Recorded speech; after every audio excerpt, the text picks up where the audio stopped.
So it's that crew, it's Emil, Travis, and I. Travis is giving the presentation, gets to the point where we're talking about 2x points funded by Amex. And Ed Gilligan goes like, we don't do that. We don't fund points multiplier on car service. And I knew that they did. I had researched like every single thing. I read the card member agreement. You had to call the number on the back of the card and make it the booking that way. And they gave you 2x points. And so like, for whatever reason, I was just compelled to be like, yeah, you do. And everyone kind of looks at me and I'm like, I like repeat myself. And Ed's like, no, we don't. And like, I dig my heels out. I was like, I explained to him exactly how it works, and everyone's like staring at me. I'm like feeling my neck all hot. And then Leslie jumps in. She was like, actually, maybe it was Dave. One of the two jumped in and were like, actually, that we do that. And it sort of saved the meeting. It saved the whole thing. And that's what we ended up doing as part of the deal. And we leave the meeting and we're walking back, and Emil looks at me and he goes, if you were wrong, I have to fire you. And I was like, yeah, I know. And I think I sat at my desk and just like hyperventilated for a few seconds. I was like, dude, what am I doing? Welcome to the Early Podcast, where I interview the builders behind the world's most iconic companies.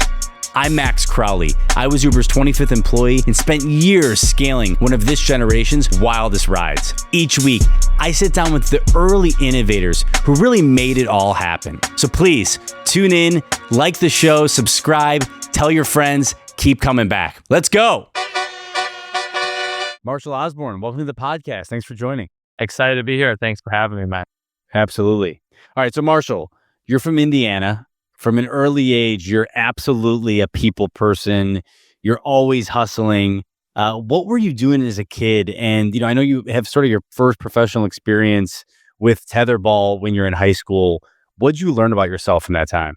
I was always sort of putting myself into situations a kid shouldn't be in, from like a professional sense, or from just meeting people or going on vacation, like talking to random strangers or whatever, but always trying to find a way to like better my life through that.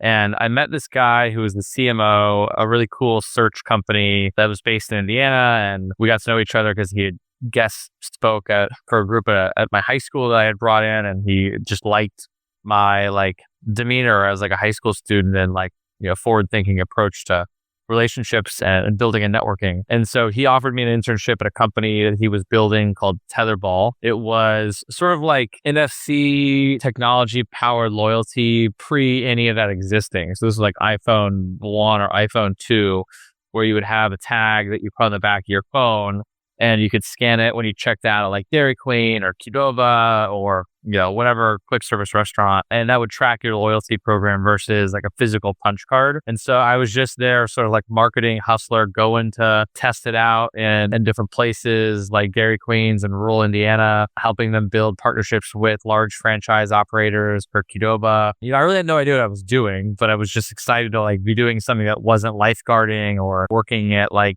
a coffee shop or some job that made me be working outside all day that I didn't want to be doing. And I learned a ton, and I was around a bunch of cool people. Yeah, it sounds like you have these like natural instincts to be a people person in a hustler, but maybe now you start to professionalize them a bit. It's still a ridiculously young age. Then you come up with Sober Marshall, which you're doing sort of a designated driver service around your town and your neighborhood. It's ironic because obviously transportation becomes a big theme of your professional experience very quickly thereafter. How'd that come together? I mean, I was like not a partier or a drinker in high school. My swim coach was a police officer. Like my brother was clean cut, and I followed his footsteps. And so while all of my like friends would drink on the weekends or at music concerts and music festivals, or like all the parents in the community I grew up in were like alcoholic, I was just like, well, I'll start giving people rides for money, and I turned into like some part-time valet jobs at some local restaurants. And then I just sort of full-blown built this company called Sober Marshall and worked with all the restaurant hosts and bartenders in the community I grew up in, more affluent community that had a drinking problem in general. And that was my summer job. So I was on call kind of all the time, and it morphed into like, oh, my parents' friends need cigarettes, or this person needs to get picked up. But our whole thing was we drove your car home. We worked in duos. And so people would like, you'll be able to get in their car back home versus have to come pick it up in the morning. My favorite part about it is I like to say I invented surge pricing, just a little bit different. It was based on the square footage of your house. So I asked you like where you live, and you told me the neighborhood, and I was like, oh, you got money. Like that's $100.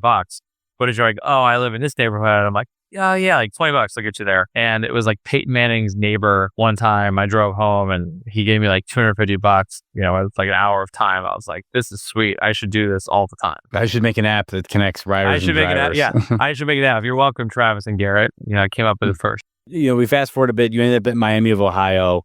What were you doing for internships during those years? And then when did you get the idea of potentially moving to San Francisco? Yeah, so the central theme on my upbringing and early years was like how to create access for myself and this like from a disproportionate like age to experience ratio. That's a common theme. But I, as a freshman, was working with the athletic department at Miami, helping with game day operations for football, basketball, hockey, as well as like general marketing and programming. As a sports fan, it was awesome. But then I also was a concert promoter and like marketing supporter for a guy that owned all the major bars and venues in Oxford, Ohio. So helping with like concert promotion, Greek life outreach, all those sort of things. But between those two, I had a free bar tab on the weekends. I got access to all the sporting events I wanted to. And it was pretty great. It was pretty awesome. And then I found out about this program through a couple of my fraternity brothers where you could, instead of studying abroad, you could go work at a tech company in San Francisco, like intern at a tech company. And that was your semester in Barcelona, but adding to your professional career. And as someone who had a great social life at school and felt like going to Barcelona or Luxembourg or something would just be the same people and the just same sort of social first thing, I was like, I'd rather go build a career and then go have a bunch of fun later on. It kind of worked out perfectly in that regard. What were sort of the steps? So you make the decision, okay, instead of studying abroad, I'm going to head out to San Francisco. I think from there, you kind of had to figure out what company to work with, if I'm all right. Yeah, they didn't have a time. I mean, this program's still around and it's definitely, I'm involved in it a bit and I think it's still around. It's gotten a lot better about this. But back then, it was sort of you're thrown to the wolves. Like you got to figure out your own housing. You got to find your own internship. Like resources are somewhat limited. And there was a good network of alumni that helped, but it was really a free-for-all. So there was 4 of us that lived in a 1-bedroom Airbnb at like 7th and Folsom, a 1-bed with a loft where we packed like 3 twin beds in there and it was just chaos. Luckily, they're my fraternity brothers. So, it was like we were accustomed to sort of living in squalor together. And then I had like learned about Uber and been connected to Ryan Graves, the original CEO, who also was a Miami grad, who also was in the same fraternity as me, but like 8-9 years prior. And so I was like, this seems really cool. Everyone seems really interested in Uber. I used it for the first time. I moved to San Francisco and I was just like, given this is the thing that everyone wants to get, I was like, I'm going to go do it. Like, I'm going to be the one that gets it.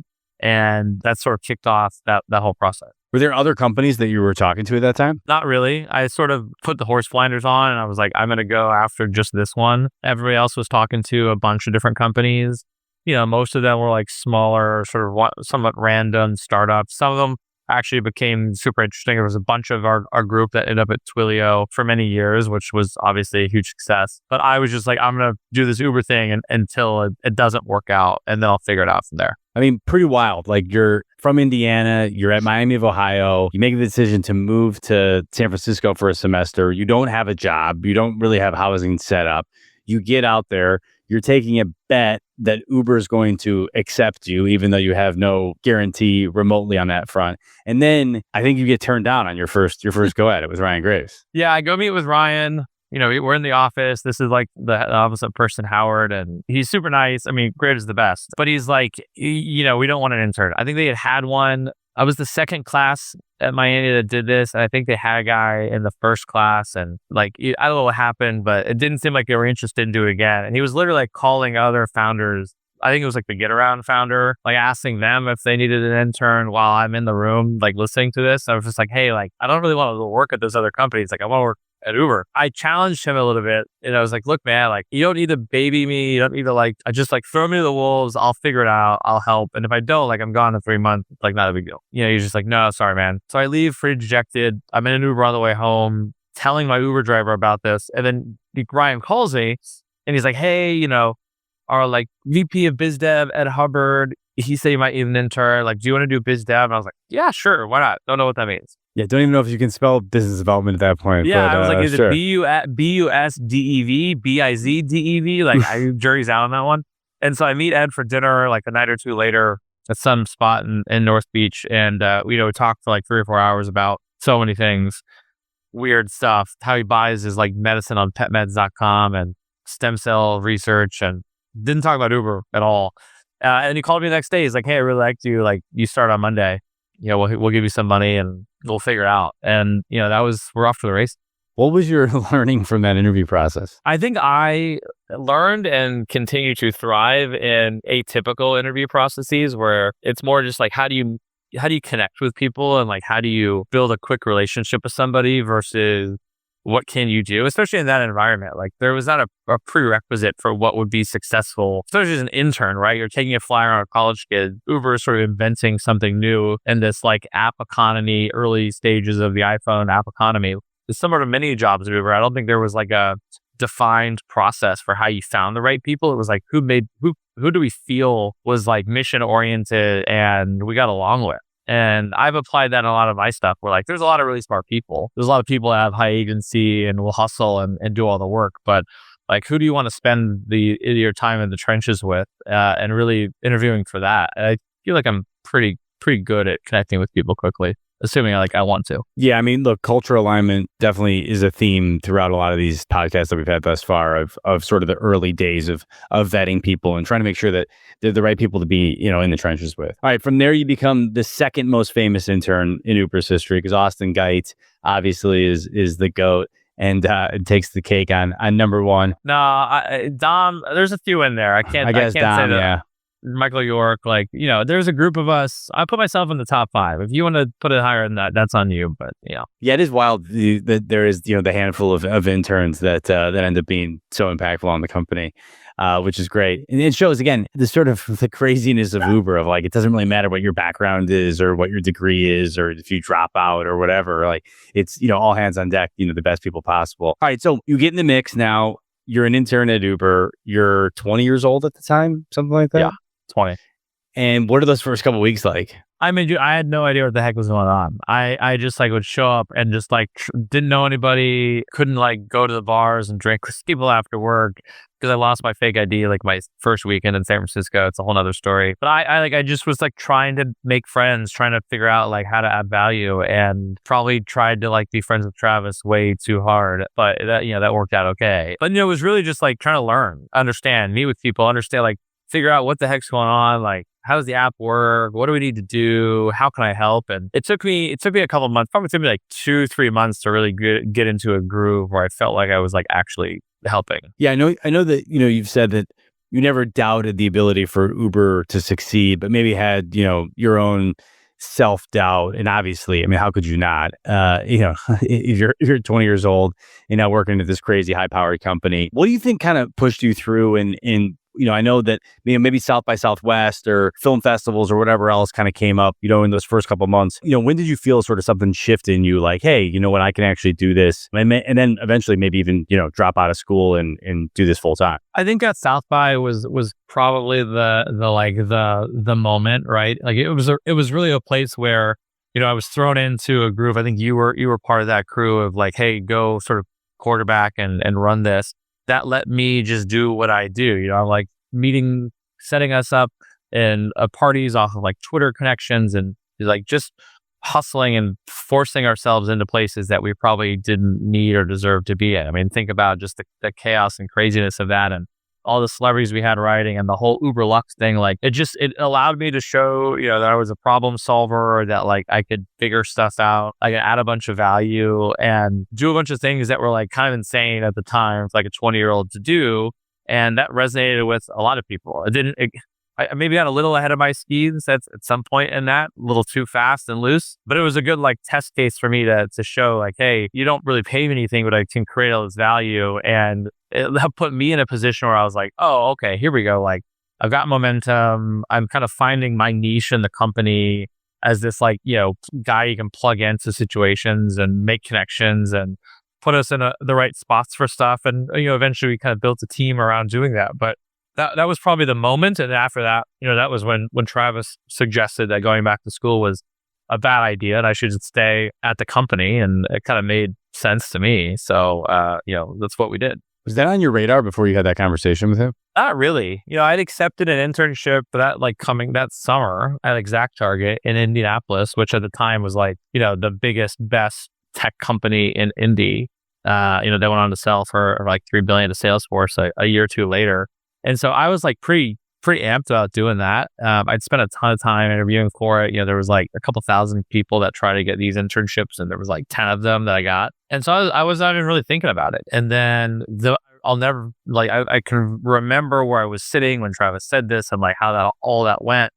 And it just was like, yeah, this is way more fun than going back to school or like doing exact target. I mean, again, that would have been awesome. Like, I've thought about what like looks like on that journey, and I know and work with some of those founders from Exact Target at their venture fund now, and they're awesome, and I would have loved to be in the mix there. But I think for me, I was coming off this South by Southwest high, literally, and was just having fun. And I think like for me, just like, how would I give this up? Like, why would I ever give this up? That this makes all the sense in the world. There was something you saw at Uber, and it's obviously unique to the rocket ship companies, but people might leave to go get their MBA, or they leave to go back into school, and you're like, it might be difficult or extremely difficult to actually find yourself on the other side in a better position than you're in already. And it's not sort of what we're normally taught through the normal dynamics of college and MBAs and all those things.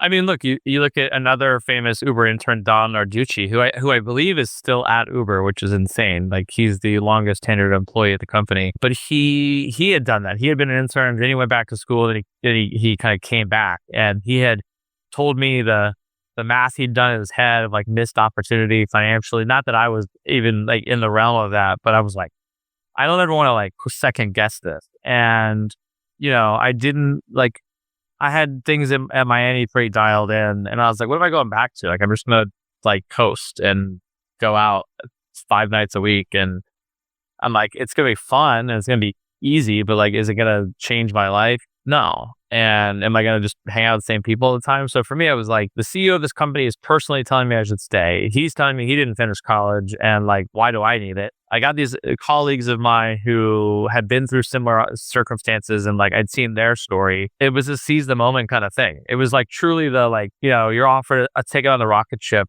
You don't ask which seat. I was just like gut reaction. Like, yeah, I remember calling my parents and being like, hey, I don't think I'm gonna go back to school. And that didn't go well at all. And it took a bunch of conversations and a bunch of work. And, luckily I was able to work with the university to find a way to graduate actually ahead of time via online classes and some like remote hybrid stuff that they kind of did like for me. This was before like Zoom learning existed. Literally professors with like a laptop on Skype, like pointed at them that I was logging into, that like, it was crazy. And I really appreciated what Miami did for me and have made it worth their while. And it was kind of like a interesting puzzle to piece together. But I always knew, I was like, I'm not going back. So to be super clear, you drop out of school, you against maybe your parents' best wishes or what they wanted to see. Obviously you've got the support of the company in doing it, and then you hustle around and you still figure out how to, in the end, get your degree from Miami, which is hilarious. But obviously there was no guarantee on that at the time.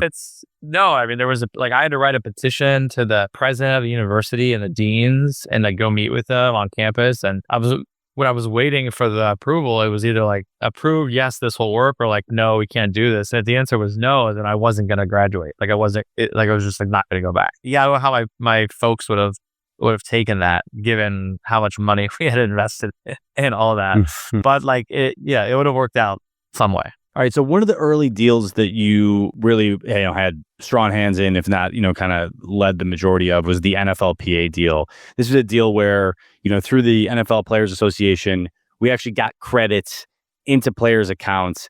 I think we were already sort of, very culturally relevant, already sort of, cool people were using it. But this was definitely, the beginning of really putting some formal nature before that. I mean, I know in Chicago early days, we were doing everything we could to get athletes in cars. And now all of a sudden you had every person in the NFL get credit. So just really cool. And how'd that come together, and what were some of the interesting, maybe trickier parts of actually pulling it off? I mean, how it started was the NFLPA hosts this thing called the Rookie Premiere every year. It's where they bring like the 50 most marketable rookies to LA to meet with brands, sign their first autographs, do photo shoots, like shoot a bunch of content. And they had reached out about us sponsoring the event and doing like an activation in there. They were like, hey, pay us 50 grand and you can come and you can talk to some of these rookies. And it landed on my desk. I think the LA team had kicked it up or something. And, to me, I was like, well, look, you're coming off the 2012, 2013 season where there was like 22 vehicle related arrests and even a death of a player from a DUI that another player was driving. And so when I was saying, I was like, hey, like they have a serious problem with player transportation as if, and someone who was big on sports, I'd been seeing this. And so I got in touch with them. I was like, hey, like this rookie premier thing is like, no one cares. You guys have a serious problem with player safety. Like, let's fix that. It didn't even start as like a marketing program. It was like, how do we just like fix this thing for them? And like, what does it do for us later on? And as we started to talk about it, they had a town car service available to the players, but none of the players used it because they felt like the teams were tracking where they were going. So if a player's out at a club at like 2 a.m, he's not going to use the service because he doesn't want his coach to know he's out of the club at 2 a.m. And that's why they were like drunk driving, all this stuff. And so what we positioned them was like, hey, let's build Uber as like the buffer service, right? The teams don't get the data. It's more flexible. It's easier for the players to use. And we should give every player like credit to start. And actually, we convinced the NFLPA to co-fund that. So I think we gave each player like $250 of credit that we split 50-50 with the NFLPA, which I consider that a big win. And then, when we started to really develop it, I was like, thinking about the Chicagos, the Indianapolises, the Kansas Cities of the country where there's no like celebrities. There's no big prominent people in SF or LA or New York or Miami where they're like going to use Uber and talk about it and be seen. But athletes are really like the biggest names in these communities. And so we developed this program where based on how many followers they had on Twitter or Instagram, they could earn more Uber credit for posting every month. And so we built this flywheel that was like, not only I think we had like 750 active players riding Uber consistently, which that has sort of a bunch of second and third level effects. But then we also got all these players like tweeting about Uber. This is 2013. Like, yeah, we're definitely getting a little bit of momentum, but this is like well before the machine has taken off. It just became this flywheel. I remember I had Michael York build me a Twitter app that would email me every time a player tweeted about Uber. And I would just get like emails every day of like all these players tweeting. And it became really difficult to manage, but it was really cool to see this sort of like weird, like, influencer marketing before influencer marketing, was really a thing. And we were giving these guys like $20-$50 like here and there. It wasn't crazy. And then, we were on ESPN. I remember we were out celebrating the deal and watching Part of the Interruption. I was on the bar and you see like Uber in the rundown for PTI. And it was like the first time that we'd been in the media, like in the general media outside of like the tech Silicon Valley rags and stuff like that. And it was just such a cool moment to see like ESPN, talking about this company that I worked at. That was where I was like, I fucking love everything I'm doing. What's another example of that where, you were really sort of pushing and, involved with getting Uber sort of in the ethos of culture? I mean, that's really what my role turned into. It started as like the figured out guy. And then when Emil joined, which I'm sure we'll talk about, it was like core biz dev work. But a lot of my time over that nearly 6 years was how do we integrate Uber into, the pop culture set, the passion points of our consumers, giving them a reason to think of Uber less of a rideshare company, more of a lifestyle company. You don't want to be viewed as just a taxi where people are only thinking about you from a cost perspective. And Lyft was really taking the brand stuff seriously early on and probably beating us in some regards on that. And so my whole thing was like, hey, if we work with these celebrities and we work with these sports teams and we align with these fun brands that people love, they're going to view us differently. Or we create value for flying Delta or staying at Marriott or going to your favorite sports team games. Like you're getting value for using this thing that isn't just how much does it take me and how long to go from A to B, but like, okay, I'll take Uber because all this other amazing stuff is happening. Or I got into Uber because they delivered me a Madden game a day before it was available at GameStop and a Hall of Famer from my favorite team makes the delivery. Like that creates a more emotional relationship with a brand than like a monetary one. What would you say was your experience of working with Travis in those early days? I mean, I definitely tried really hard to be friends with him and probably over the top, but the guy is just one of those people that can totally like, he can balance the, I'm going to ask you to do something impossible, but like knowing how to like push you to achieve the impossible. And it was definitely less so in my function, more so on like engineering and operations side. He would come into a meeting and we would think like we can't figure out how to make this work, or we're like out of ideas, and he'd walk in like on a flyby and ask like 2 questions, and he would just like drop a knowledge bomb of like, here's your solution. And everyone would just be like, we've spent 10 hours talking about this, but the guy like walked in and solved it in 1 minute. And that was like pretty consistent. And I luckily was close to him and got to work closely with him on a bunch of stuff, on these like weird high profile, like the Spotify thing or Beyonce or whatever, where he would pull me in. And he presents challenges because he is the way that he is. But those challenges are generally leading to the right answer more often than not, or a solution that you can't think of. Not to say he's like an easy one to navigate. I think I learned between Graves and Travis, always being ready for the question behind the question is like a skill that, I sharpened in that probably first 18 months being there. Like I remember interviewing with Ryan and this happened with Travis all the time, where you'd think that you were prepared for the conversation and they would ask you a follow-up question that you hadn't thought about, or a data point that you weren't prepared for, and the whole thing falls apart. And just like them making sure that everyone was so buttoned up in the details is something I've always tried to do with my teams, but also personally, like approaching an important discussion. Being the master of your material is so critical to success in any job, really. After you start finding your footing and you're winning some of these, early deals and making a big impact, maybe the next big milestone is Emil Michael joins as Chief Business Officer. Emil ends up being, someone who's really important in both of our lives. When did you sort of first realize things were going to change in a big way? And what were your first impressions? I remember TK pulled me into a conference room. I think it was like him and Ryan, and they said, "Hey, Ed Hubbard had left the company a month or two before." And I was sort of just like flying solo. And they're like, "Hey, you've been hunting coyotes with BB guns. Now you're going to go hunt elephants with bazookas." Like that was the analogy that they made. And no disrespect to Ed in that. It was just like the type of work that we needed to do was just so different from what we were doing. And they're like, "You got to meet this guy, Emil." And my first meeting with him about his new job was in the cloud office in a glass conference room in the middle of the office, of which he did not, like, nobody knew that he was leading at that time. And I had done deals with Clout, and there was people, Don, who I saw in the office, and I was like, this is so uncomfortable. But I was like, the fact that he's doing that is such a signal that this guy like does not mess around. But I was the only employee that he inherited.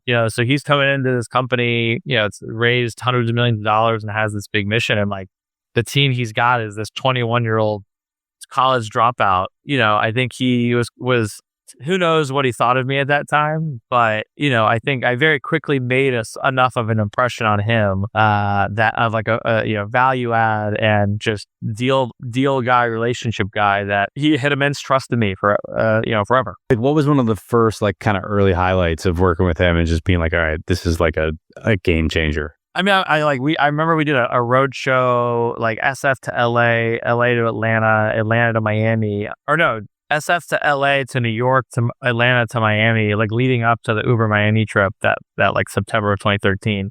And just being with him in such close quarters for so long, like you just learn a lot about somebody in that instance, sitting in long flights, all these things. And to his credit, he like entertained my questions and gave me advice and like was really intentional with like the education of it, like stuff that he knew. He would sit me down and teach me like, "Hey, we're looking at Amex, like we got a whiteboard out, like who are all the players, what are their motivations, what's their compensation structure like, what are the ways that we want to attack it." And he didn't have to, like there was nothing he needed to do. Like he could have just like kicked me to the curb, whatever. But for some reason he gave me an opportunity, and I still am grateful to this day. I think the moment I cemented myself with him was, we were negotiating this deal with American Express. We needed to lower interchange costs.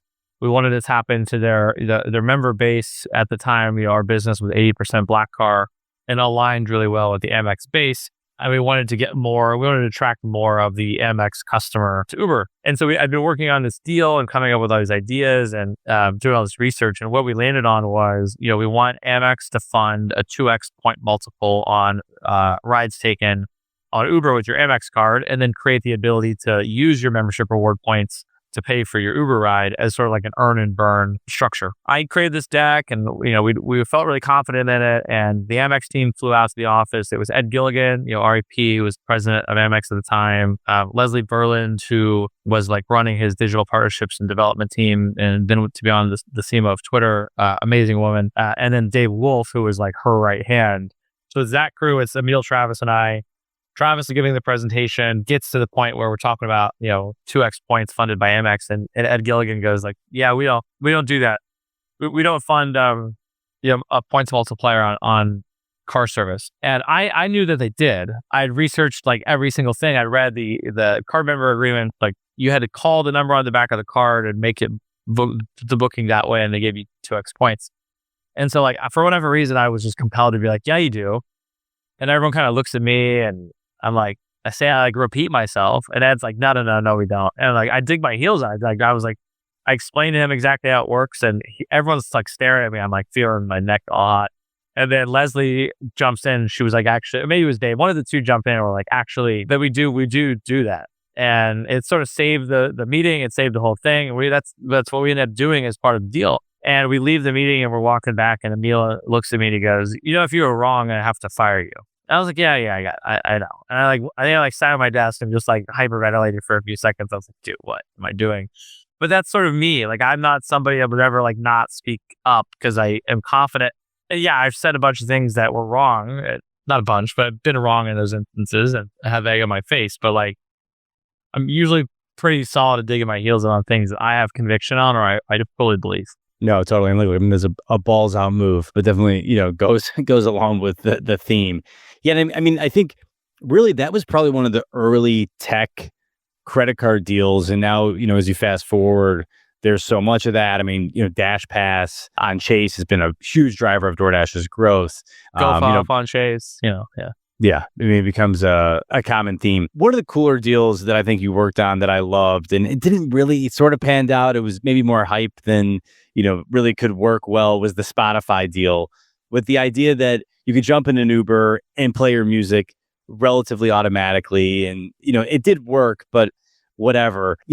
Tell me more about that and kind of how do you think about that in retrospect? I mean, look, it was on I got a bunch of awards we won for the launch campaign for that. But I think the original idea was like Conrad Whalen, who was the first engineer, or maybe like Rahul Bajor, or early product manager. Like those two guys have been talking about this idea. And at some point, like Travis got geeked on it and talked to Daniel Ek, and they're like, we got to do this. And the idea was really like the magic of like the aux cable. This is when all the cars had the aux cable, and you did your and Uber, the iPhone still had a headphone jack. Hell yeah, the iPhone had a headphone jack, and it's like the pass me the aux whole thing.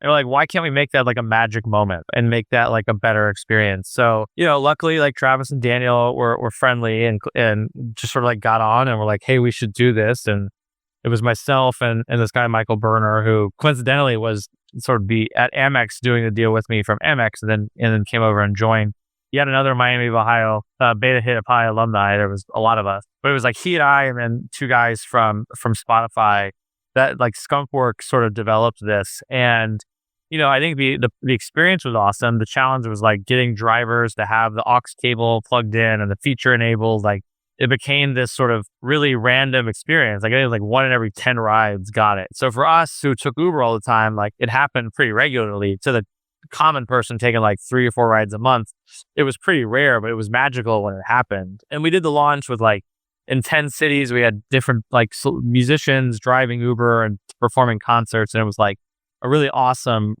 campaign. Like Diplo drove in LA, Andrew WK in New York City, and we did all over the world: Singapore, Mexico City, Rio, etc. The challenge was like we just didn't nail the like driver, like the motivation for the driver to do it, because if you enabled it, when you basically were listening to silence until a passenger came in. And so it was a great kind of connection between these two really hot tech companies. This is like 2014, 2015. So it got a ton of press and recognition because it was creative, it was cool, it was two brands that people loved.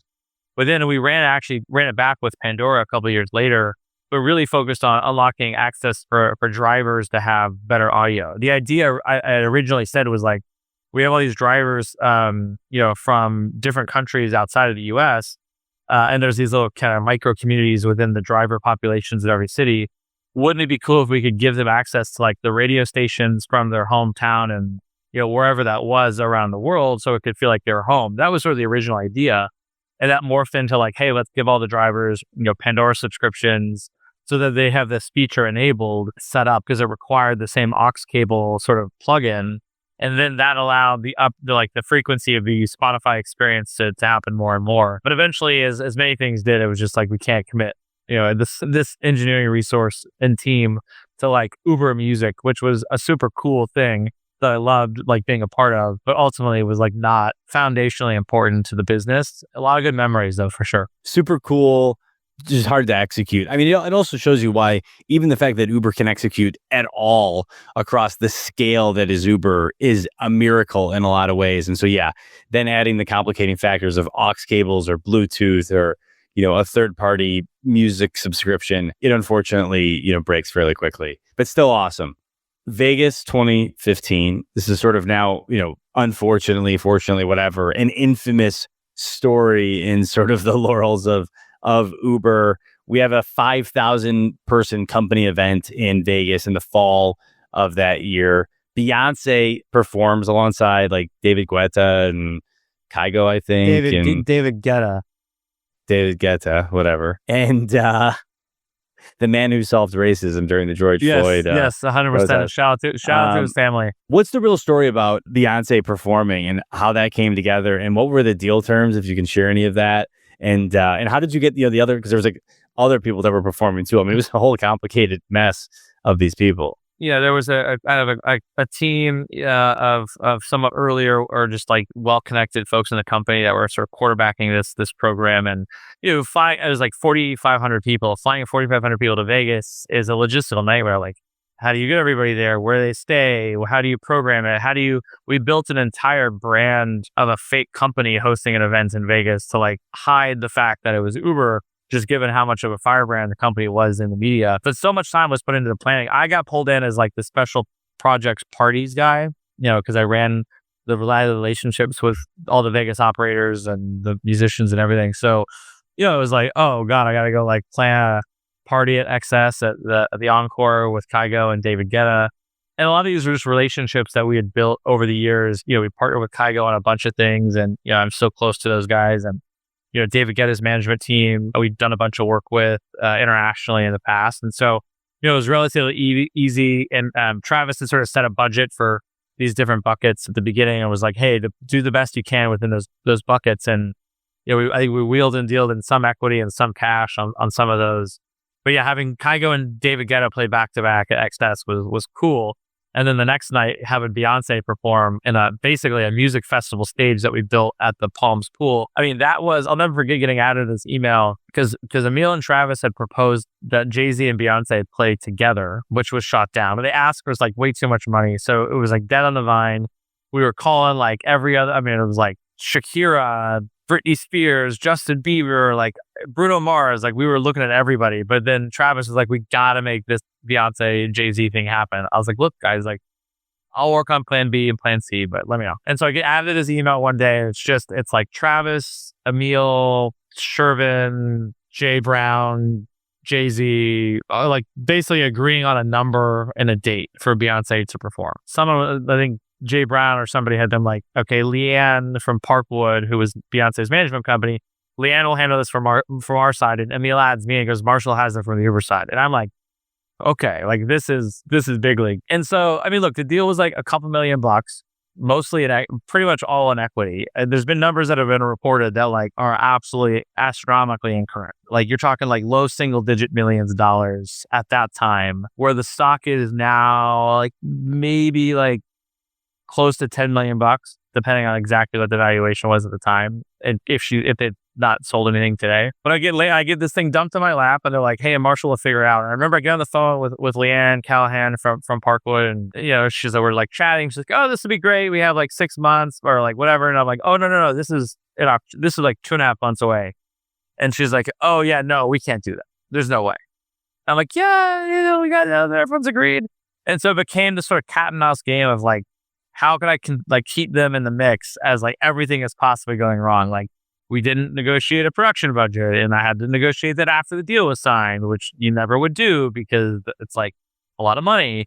We didn't know where we were going to do it. There was all these privacy concerns. She was playing Global Citizen Festival like the day or two before this event, and that was their priority. So they like literally had to build this show like in between. It was crazy. And the deal did not get signed until like the morning before or the morning of the show.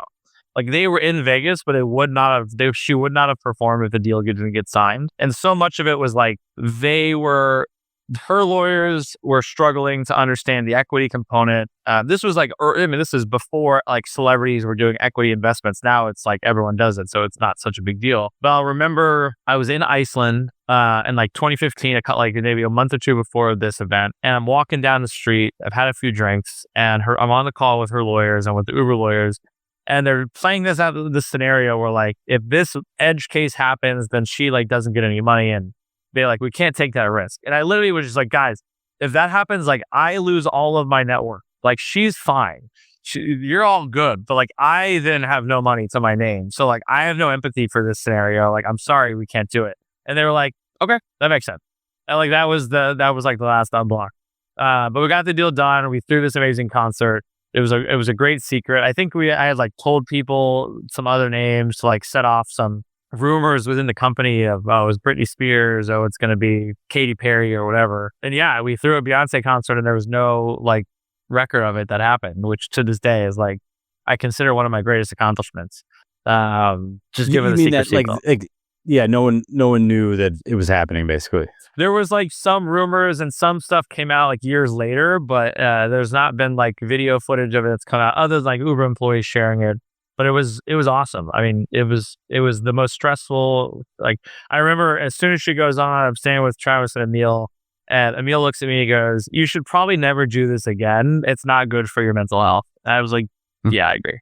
Yeah, I remember. And it was a wild show. You had Jay-Z there with their kids, and yeah, it was crazy.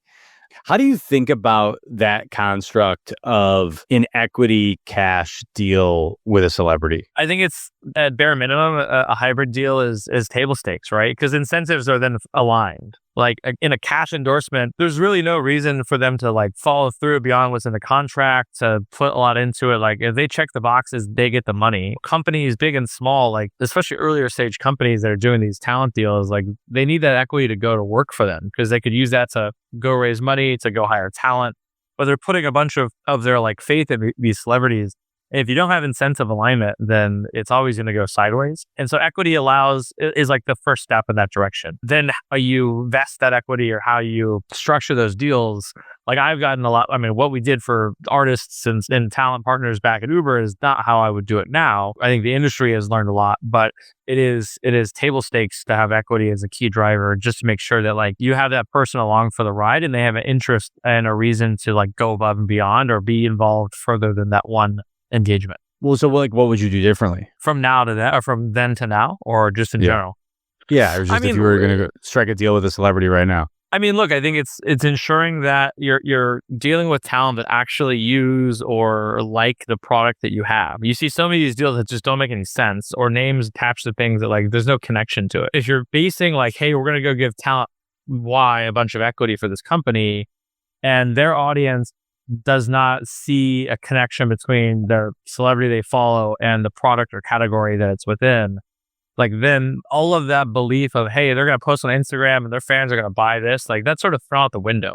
And there's certainly edge cases. Like there are people that just like, it doesn't matter what it is.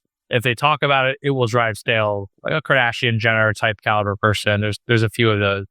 But like for the masses, if it's not like, hey, this person, I'll take baby brands for an example.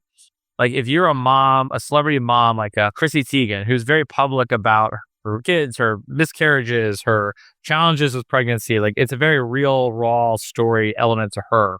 Her fans and followers, her diehard loyalists have been along for that ride for years. And so she has a bunch of credibility in the space of parenting and babies and mom stuff, right? So when she does a deal, it immediately extends credibility. Same on the cooking stuff for her. Now, if you were a celebrity mom that like keeps your family out of the limelight and doesn't post on them on Instagram and like doesn't talk about them and isn't open and honest about like the motherhood challenges, well, if you go do a thing in the baby category, like your audience is not sort of accustomed to you talking about that, and it's not going to land. So I think the biggest thing for me is it's that the talent brand / category fit is the most critical thing. And then does this talent actually use or care about this brand, or is it just shilling something different? Like those are my sort of 2 criteria. And then the third one is like, if you're the deal maker on it, can you get the talent on the phone or in a meeting? Because that shows that they actually care about it. Versus if you're just negotiating with like a manager or an agent, they might not even know who the heck you are. And that leads to bad outcomes. But like a Chris Paul in GoPuff, for example, he's in every meeting, he's on every call, he's calling me, he's invested himself, his own time. That's always going to lead to better outcomes than like, somebody that's working through an intermediary that doesn't have a relationship with the brand or the brand owner directly. Looking back, what's the biggest impact that you think you made on Uber? What do you feel you really put your stamp on?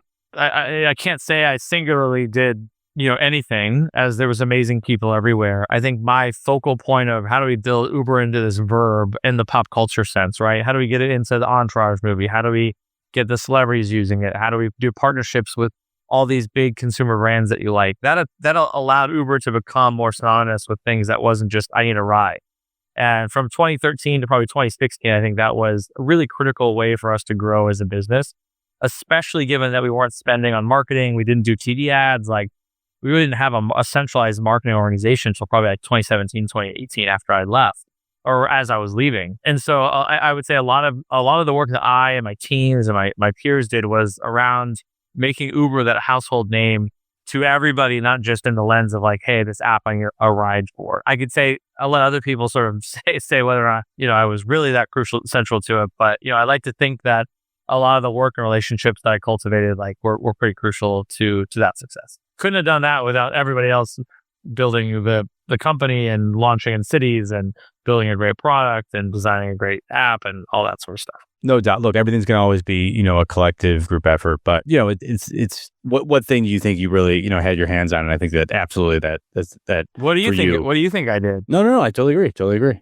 What are your kind of couple of core lessons that you took from being an early employee at Uber? I mean, I think for me and stuff I've seen play out at other startups, big and small, it's like high agency people are going to thrive in these environments. And to some extent, like you kind of got to be a high agency person to succeed, especially at like early stage startups where the roles and responsibilities are not super, clearly laid out and everyone's just jumping in. Like if you need a bunch of hand holding and help to figure out what to do in your job, like you're going to struggle there. But if you are a super high agency person and wired that way, and you're just given a goal and let it loose to figure out how to do it, like I said this earlier, but the whole, like when you get a ticket or an offer to take it on the rocket ship, you don't ask which seat, you just get on.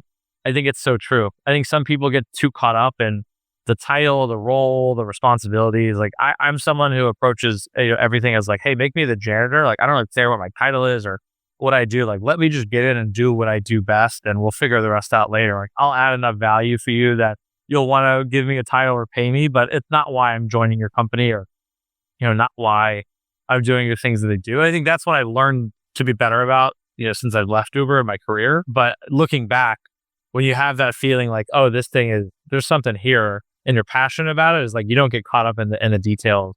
You just work hard and usually it all comes out in the wash. I think the last thing is, the people really matter. And this is something I've been really, trying to prioritize, now in my career, but, working with people that you respect and who share in the mission that you do and who respect you back is really critical. I've been in some places where that isn't the case, and it just makes hard work harder when like you don't enjoy or appreciate the people around you. Like Uber was not easy, as you and I both know, and many people who've been on the pod. Like it was hard and we were grinding and it was a lot of late nights. But most of my best friends in life are from that period of my life because everyone just came to work in the same way and had the same mindset. And that makes it fun. That makes it like enjoyable. And it's, everyone always talks about like, oh, people that were early at Uber have a hard time finding, or they're chasing that itch again from a financial opportunity or from that same sort of rocket ship. Like I just want to work with people in that same ilk, and not like, oh, I need to go work with the smartest people ever. Like there was a bunch of like people that had weird non-classic backgrounds that were awesome that I would pay money to work with again. And that's what I've been chasing, and think people should always keep in the back of their heads, whether they're looking at a company, starting a company, or trying to make a job change. Why'd you decide to leave Uber? And looking back, anything you wish you could have done differently? I've had a couple conversations about this recently. I think part of it was like I was young and trying to like show that I was very loyal to people like Emil and to Travis, and them departing the company made it less attractive for me to be there. And part of it I think was like, hey, like those guys are gone, I'm out. Like they let me do me, and I want to like respect them. But I also think that the company went from 150 to 17,000 people while I was there. And I'm better now, but at that stage in my life, I was not like good at big organization, red tape, like process heavy stuff. I needed to like kind of be able to go rip and do what I do. And that wasn't going to fit into the Uber that it was becoming in 2018. And so I took a couple months off. And when I came back, it was just like all that red tape had gotten worse. Like I was just sort of put in a box, and it just didn't make sense for me. I wanted to, and I think the third piece was I wanted to go show that I could recreate some of that magic without the Uber name and network around it, and execute at a high level sort of outside of that ecosystem. Now, I probably should have stayed for a couple more years, but doesn't matter. You're a deal guy through and through. Can you take me through a couple of the core principles that you sort of think about when you're trying to make deals happen? Sort of maybe a little bit like a deal making 101? Yeah. I mean, I think there's probably 2 or 3 things that I learned from Emil, or I knew inherently, but I didn't know how to articulate them so much later. I mean, number one is, time kills all deals, right? Like momentum is your ultimate ally, and getting a deal done while that momentum is going will allow for a better deal on a better timeline, and everyone is much happier. Once things start to drag and the lawyers are going back and forth, and like people there's uncertainty, that's when things can go sideways really quickly. And so like operating with intention and leaning into the momentum to help you. And that requires like a ton of cross-functional alignment. Like you got to have your lawyers dialed in. You got to have your product managers, your engineers, your design teams. Like everyone's got to understand like, hey, this is the timeline. This is the pace that we have to go, or else this thing like might not happen. That's easier when it's early, harder when it's a bigger company. The other one, and this was a big lesson for Emil, is knowing your enemy. Right? Understanding everything about who you're dealing with before you even get to the negotiating table that first time. What's the organization structure? What are the motivations of their boss and the team below them? And, what are the personalities at play from personal experience in the past, or that you can ascertain through, other relationships? What's the compensation structure of these teams in terms of like, how can you make sure that they're going to look good to their boss, or how help them get a promotion? Because that's going to motivate them to work with you maybe beyond where they would. So the more you understand who you're dealing with, the better you can work through challenges, achieve success, get a win that everyone is going to feel really good about. I mean, I could quickly tell that story when you and I were starting to launch Uber for Business way back in the day.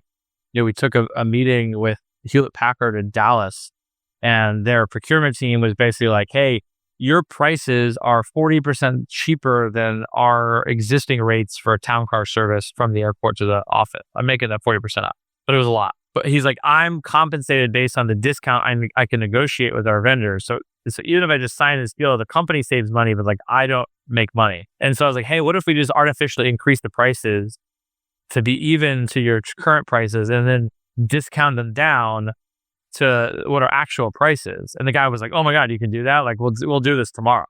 And it just shows like same outcome, different positioning gets you a win. I'll never forget that one. Incentives drive everything. Yeah, exactly. And then I think the last one is like bringing your team along for the ride. Early on, I was in this role where I got access to a lot of really cool stuff and parties and experiences and tickets. And I sort of kept it for myself. And I realized like that was frustrating people that had been working longer than me, and people didn't feel good about it. So I got really, really conscious of like ensuring that I took the team with me to things. I gave tickets to people. I made sure if someone said they loved this, I got them that. If the team was grinding, that I rewarded them or shared in the fun side. Like if you're going to ask the team to grind for a bunch of time and there's this like awesome party at the end of it, they're going to hustle harder for you. They're going to be more interested in like solving those bugs, on the weekends. And so it's something I've done, and maybe to an extreme level, but I always make sure it's important to me. But you get the cross-functional folks that you need to your team to share in that fun upside with you, and everything else is a lot easier. That's less of a deal making principle, more of like a how do you get those done in large organizations, and it's serviced me well, and got to have a lot of good times with a lot of fun people because of it. Yes, including me. Marshall's got the hookup. Thanks for the I need tickets. Call me. What's a piece of advice that you give college dropout Marshall Osborne in 2012, 2013? Follow your gut. College isn't for everybody, especially now. Like higher education is broken systemically, and I think if you feel like there's another avenue, there likely is, and like you should explore it. I think everyone has a different path, and college is not the same for everybody. And if depending on what you need, there's probably a solution that fits you better than just going to college for 4 years and then figuring it out. And I think people are like, the societal norms of going to a 4-year college is like, you got to go do that, but we're past that. I don't think that's the case anymore. All right, we're going to try the early exit. This is our lightning round that I've been testing out. So are you ready to give it a rip? Let's do it. All right, but I just want answers. No backup detail. I want it quick, okay? Yep. All right, the early exit. Number 1, average lights out time at night. 11:30. At 8, you swore you'd be a sports agent. Your perfect morning breakfast. What's on the plate? Country fried steak, 3 eggs over easy, gravy, and a biscuit. First dollar ever earned. How'd you snag it? I started a tech support company as like 12-year-old, and my mom would drive me to appointments, and I would help old people fix their computers by basically infecting them with more malware and then telling them like they just need to buy a new machine, and then they would pay me. Favorite book? This Is How You Lose the Time War. I don't think I like that one. You didn't, but I do. Best quality in a romantic partner? Enthusiasm and support for the small things. Mentor who changed your trajectory, not Emil Michael. There's a gentleman that lives in Los Angeles named Mitch Canner that runs this amazing marketing agency that really reports only to CEOs. They work for Spotify and Samsung and a bunch of these. I met him in probably 2013 or 2014, and he is one of my nearest and dearest friends. I hang out with a lot of 70-year-olds more often than I like, and he's one of the best. I saw him a few weeks ago. He lost his home in the Palisades fire, and we drove through his old neighborhood and the PCH and just caught up. But he's who I go to for a lot of things. He's seen a lot, very connected, and one of my favorite people to have a meal with. So yeah, sick. Marshall, I really appreciate it, man. You are one of a kind, and been awesome being your friend for a long time now. But appreciate you in the pod and doing the early exit. And can't wait to do it again. Thanks, Sounds Max. good. All right, brother. Bye. See you, pal. Bye.